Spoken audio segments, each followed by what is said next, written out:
Então, olá galera, mais uma vez estamos aqui para que a gente possa continuar a detalhar o nosso sistema de gestão que iremos utilizar no final do curso para adaptarmos aos laboratórios de Química do Instituto Federal do Piauí. Muito bem, na aula passada vimos os aspectos básicos para que se pudesse determinar esse sistema de gestão. Nessa terceira aula, iremos trabalhar os perigos e os riscos químicos em que podem estar submetidos nós, professores, alunos, em um laboratório de química. Dois aspectos básicos influenciam diretamente na gestão da segurança de química em um laboratório: o projeto físico dos laboratórios e o manuseio seguro dos produtos químicos neles presentes. Em relação ao primeiro destes aspectos, é relativamente comum encontrarmos, nas instituições de ensino, diversos ambientes que foram adaptados para funcionarem como laboratórios químicos.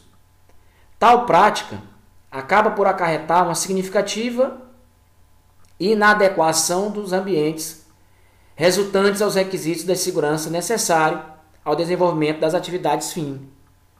Requisitos tais como sistemas de ventilação e exaustão, rotas de escapes e sinalizações, instalações elétricas, de gás, de água, espaços de circulação e materiais construtivos, dentre outros, são relegados a segundo ou terceiro plano, como se eles não possuam o poder de provocar impacto negativo na qualidade das tarefas que serão levadas a efeito.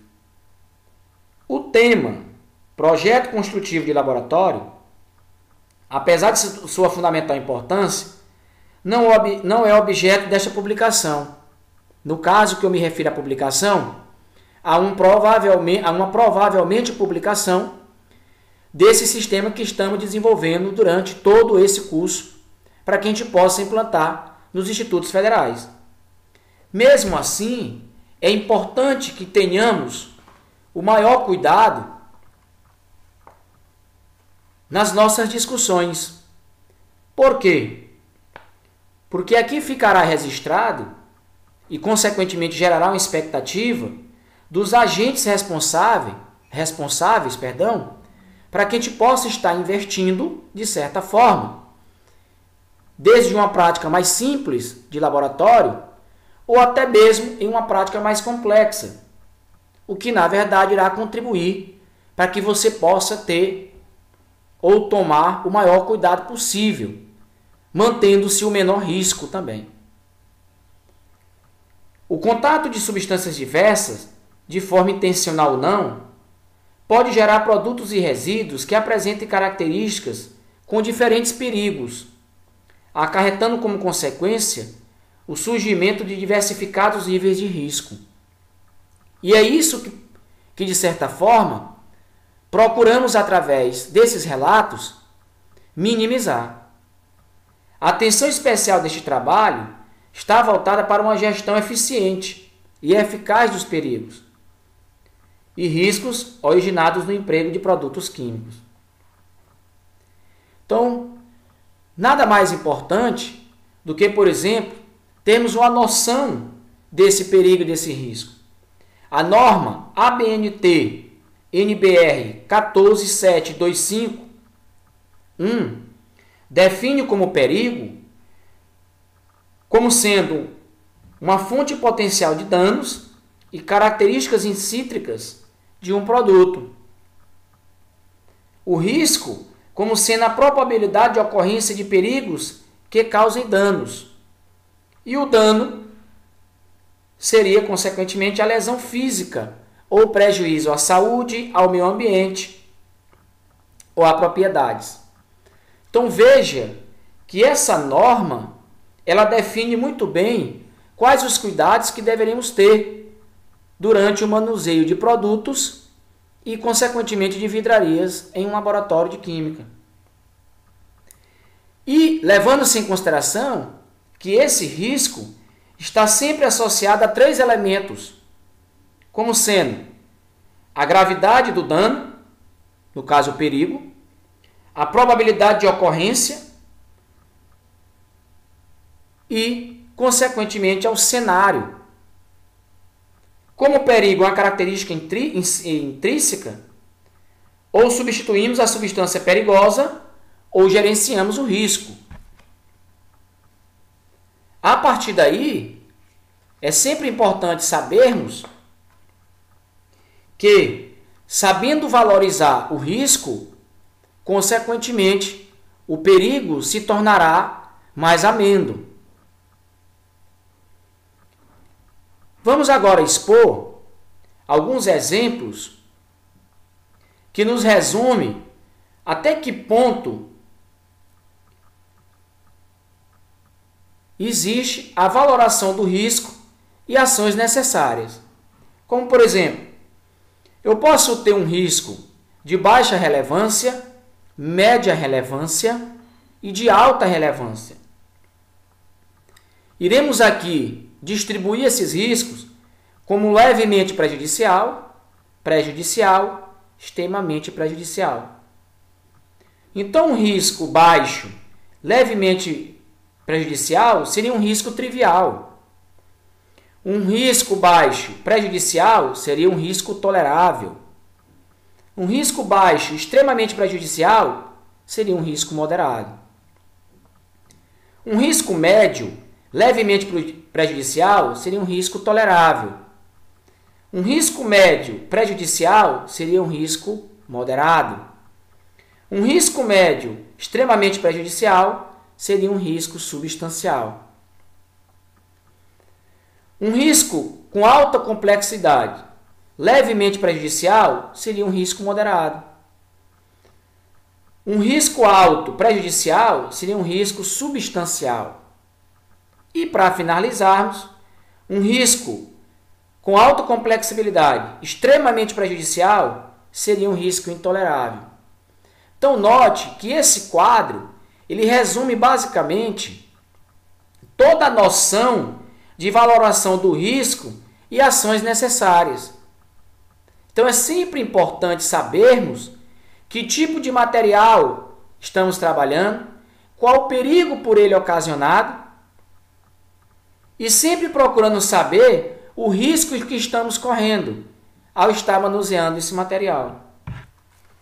A partir daí, foi importante determinarmos para que a gente possa ter a noção e, de certa forma, estar avaliando a complexidade de cada risco provocado, dependendo do tipo de material que estaremos expostos. Podemos também citar alguns exemplos de riscos decorrentes da presença de produtos químicos, visto que faz parte do nosso cotidiano e, na verdade, o que nós estamos discutindo nada mais é do que o manuseio desses produtos químicos em laboratório. Então eu poderia citar, por exemplo, risco de incêndio ou de explosão, risco decorrente de ações químicas perigosas que podem afetar a saúde e a segurança de quem esteja trabalhando, risco por inalação, que é bem comum em laboratórios de química, risco por absorção cutânea, também muito comum, ao deixar consequentemente derramar algum material que entra em contato com a pele. Risco por contato com a pele ou com os olhos, como acabamos de falar anteriormente. E risco por ingestão, que também é muito comum quando utilizamos a prática de pipetar algum material. O risco apresentado por qualquer produto químico depende das suas propriedades. Cada substância química é diferente de todas as outras, porque elas têm ou ela tem propriedades que são diferentes. Assim, conclui-se que cada uma apresenta riscos diferentes, mas para usar de forma segura, devemos ter, em primeiro lugar, conhecimento dos perigos desse produto. Em segundo lugar, conhecer e aplicar as medidas de precaução adequada que reduzam a probabilidade dos danos ocorrerem. E terceiro, nós temos que saber e estar preparados para realizar as medidas de emergências necessárias para minimizar os danos. Ou seja, foi mais ou menos o que já falamos anteriormente, quando, de certa forma, procuramos definir o que seria um risco baixo, um risco médio ou um risco alto. Vamos agora classificar os perigos em contato com esses produtos químicos a partir de alguns critérios. Pois bem, para definirmos esses critérios, é importante realizarmos as análises de risco e promover as necessárias ações de segurança. Por exemplo, para os efeitos dos aspectos de segurança, os produtos químicos podem ser classificados em função das suas características tóxicas e das suas características físico-químicas, que confiram periculosidade. Então, essa classificação que iremos utilizar, ela está dividida em, primeiro critério, periculosidade.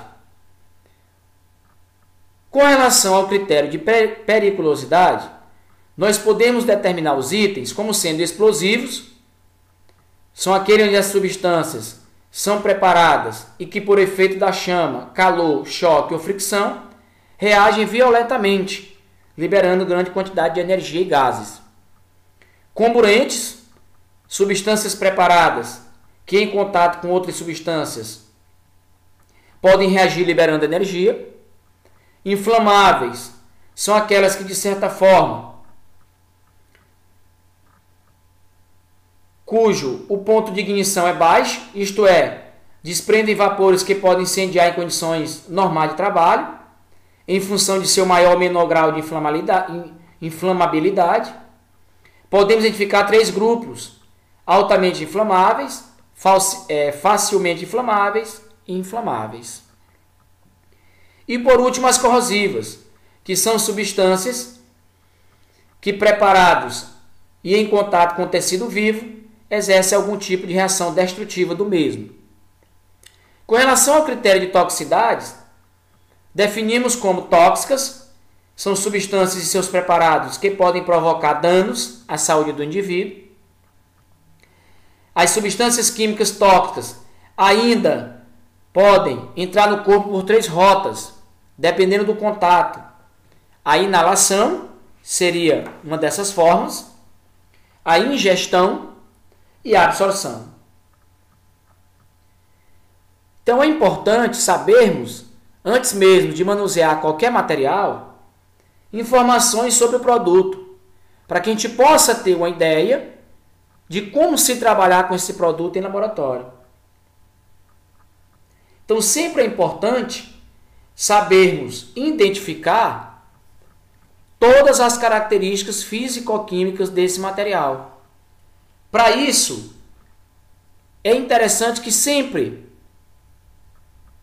quando for se fazer o procedimento de qualquer material químico, procure sempre olhar o rótulo, porque é nele que você irá encontrar todas as informações adequadas de como se deve trabalhar com esse material. Ou seja, então é a partir desses princípios que acabamos de definir critérios que nós finalizamos, de certa forma, mais uma aula do que diz respeito à formulação e adaptação de um sistema de gestão de segurança para um laboratório de química.